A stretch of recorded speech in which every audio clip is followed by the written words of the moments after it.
ਫੁੱਫੀ ਮੇਰੀ ਬੁੜੀ ਸੀ, ਉਹ ਸਿੱਖ ਮਾਰਨ ਲੱਗਿਆ, ਉਹਨੂੰ ਕਹਿੰਦਾ ਛੱਡ ਦੇ। ਅੱਛਾ। ਫੁੱਫੀ ਕਹਿੰਦੀ ਮੈਨੂੰ ਛੱਡ ਲੈ, ਛੱਡ ਕੇ ਮੈਨੂੰ ਉੱਥੀ ਛੱਡੀ, ਮੈਂ ਉੱਥੇ ਮੈਨੂੰ ਝਿੜਕੀ ਦਿੱਤੀ। ਅਸੀਂ ਹੋਰ ਸਾਰੇ ਭੈਣਾਂ ਭੂਣਾਂ ਸੀ, ਅਸੀਂ ਗੈਲ ਵਗਦੇ। ਭੈਣਾਂ ਮੇਰੀ ਮਾਂ ਦੇ ਕੋਲ ਰਹਿ ਗਈਆਂ ਕਿ ਨਹੀਂ, ਮਾਂ ਗੱਲ ਖਾਣੀ ਕਿੱਥੇ ਗਈਆਂ ਕਿੱਥੇ ਨਹੀਂ, ਮੈਨੂੰ ਨਹੀਂ ਫਿਰ ਮੁੜ ਕੇ ਮੇਰੀ ਮਾਂ ਮਿਲੀ ਨਾ ਮੈਨੂੰ ਭੈਣਾਂ ਮਿਲੀਆਂ। ਬਾਬਾ ਤੁਹਾਡੀ ਵਾਲਦਾ ਦਾ ਕੀ ਨਾਂ ਸੀ? ਸਿਫਤਾਂ। ਸਿਫਤਾਂ। ਸਿਫਤਾਂ।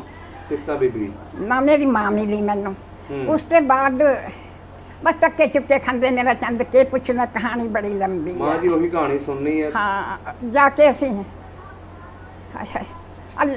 ਬੈਠ ਕੇ ਕਲਰ 'ਚ ਕੋਈ ਹੈ ਛਿੰਟਾਂ ਵਾਲੇ ਦਲੀਆ ਦੁਲੀਆ ਪਕਾਉਂਦੇ।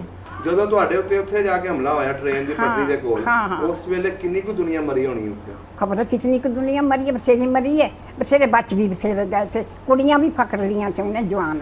ਅੱਛਾ। ਲੈ ਗਏ ਸੇ ਫਕਰ ਕੇ।